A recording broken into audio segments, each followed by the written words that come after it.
Today I'm going to be discussing author and illustrator Dan Santat.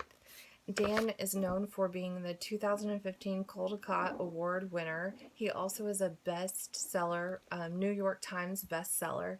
And a little bit about Dan, his background is he was born in 1975 to a Thai couple. They're an immigrant couple.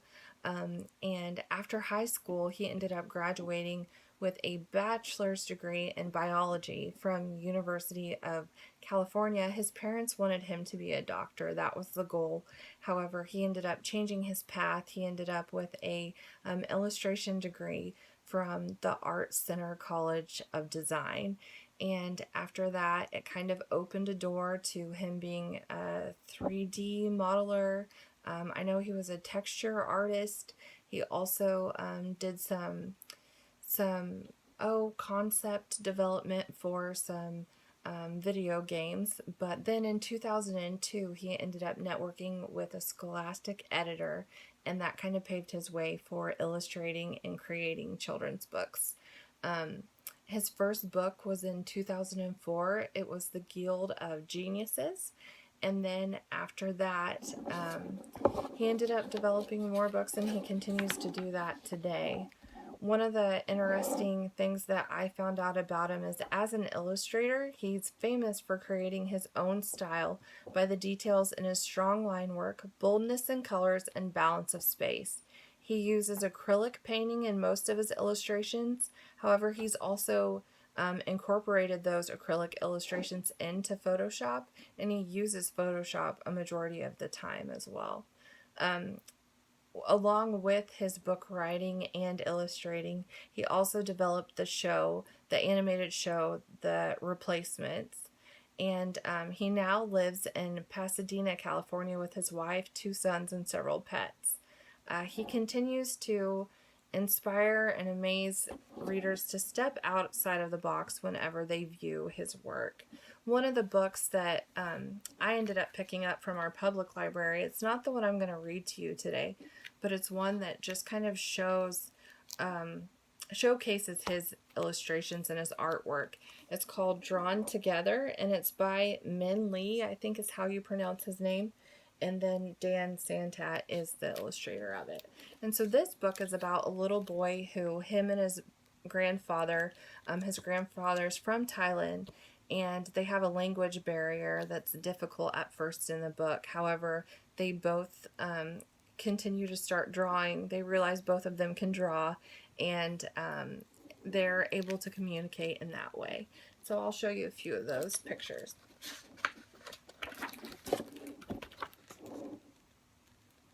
It kind of starts out as a comic book in a way. But look at all the detail and the shading. The one thing that I really like about Dan's work that I've noticed is the fact that he uses a majority of the pages for the illustrations to go along. So it is like a picture book to go along with the text. Let me get to one of them. The artwork starts coming alive throughout the end of the book when they're both telling stories to each other. So it's a pretty cool book. But the one that I'm going to read to you today is After the Fall. How Humpty Dumpty Got Back Up Again. And this one is written and illustrated by Dan.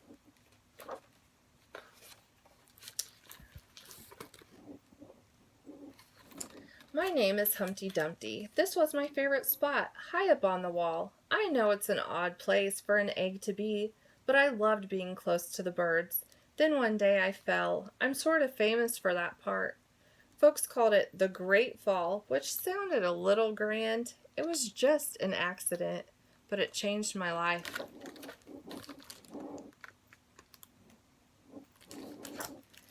Fortunately, all the king's men managed to put me back together again.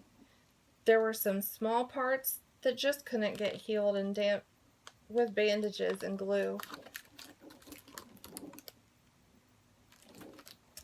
After that day, I became afraid of heights. I was so scared that it kept me from enjoying some of my favorite things.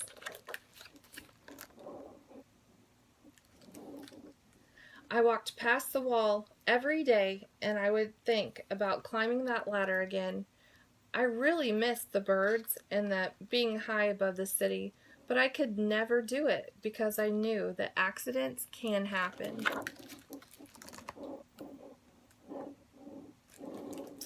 I eventually settled for watching the birds from the ground. It wasn't the same, but it was better than nothing. Then, one day, an idea flew by.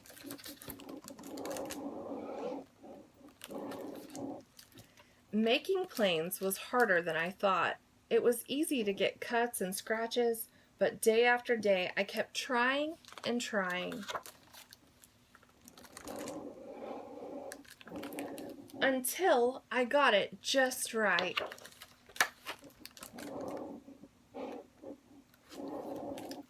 My plane was perfect and it flew like nothing could stop it. I hadn't felt that happy in a long time. It wasn't the same as being up in the sky with the birds, but it was close enough. Unfortunately, accidents happen. They always do.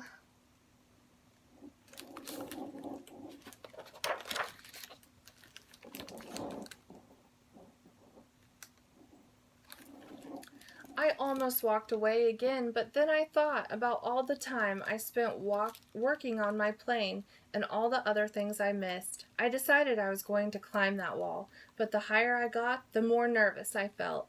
I didn't want to admit it. I was terrified.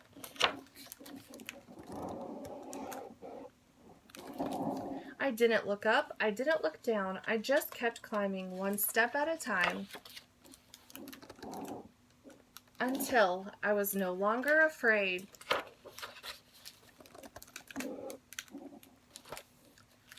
Maybe now you won't think of me as the egg who was famous for falling. Hopefully you'll remember me as the egg who got back up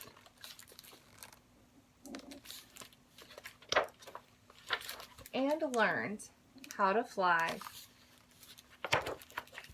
The end. Now the activity that I chose to go along with this book, it is a writing assignment, but also it will be one that the students will share with the rest of the class, and it's called What Do You Fear? Write 3 or more sentences answering these questions. What are you scared of? Why are you scared of it? How can you face your fear? So yeah, this will go along with the After the Fall book.